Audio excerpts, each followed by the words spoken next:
কোথাও ঢালাইয়ের অংশ ভেঙে পড়েছে পুকুরে, কোথাও আবার পাথর উঠে গড়াগড়ি খাচ্ছে রাস্তায়।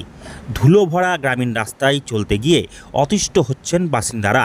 বেহাল রাস্তার জেরে নিয়মিত দুর্ঘটনা ঘটে জখম হচ্ছেন এলাকার শিশু থেকে বয়স্করা। বেহাল রাস্তার হাল ফেরাতে ভোটের সময় নেতাদের প্রতিশ্রুতি মিললেও কাজ হয়নি বলে অভিযোগ। নাগাল পাওয়া যাচ্ছে না এলাকার জনপ্রতিনিধিদের। বাধ্য হয়ে আন্দোলনের পথে হাঁটলেন বাসিন্দারা।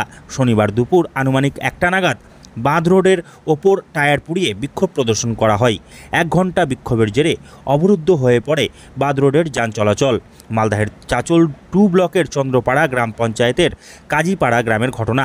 এলাকার লোকেদের বক্তব্য, রাস্তাটি সঠিক করার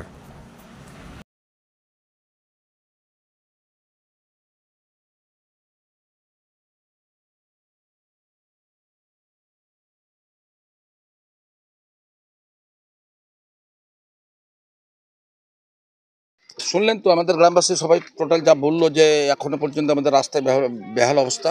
অনেকজনই বলেছে, গ্রামের অনেক লোকই এখানে বসবাস করে এবং অনেক 5-6 গ্রামের মাঠ আছে। মাঠ ভরে ধান আসে, ধানে অনেক রকমের অসুবিধা ভোগ হয়। এবং কাজীপাড়া প্রাইমারি স্কুল আছে, প্রাইমারি স্কুল পর্যন্ত শিক্ষকরা যেতে পারে না স্কুলে, এবং রুগীগুলো এখন আমরা নিয়ে যেতে পারি না। যাই হোক, এখন এটাকে নিয়ে আমরা মেম্বার কি করছে রাস্তার এই অবস্থা? মেম্বার এখনো পর্যন্ত আমাদের দেওয়া হচ্ছে, বলছে যে আমি তো দিচ্ছি কিন্তু এখন হচ্ছে না, এরকম বারবার বলছে। মেম্বার ভোট দিলেন তো রাস্তার জন্য, তো রাস্তা হচ্ছে না কেন?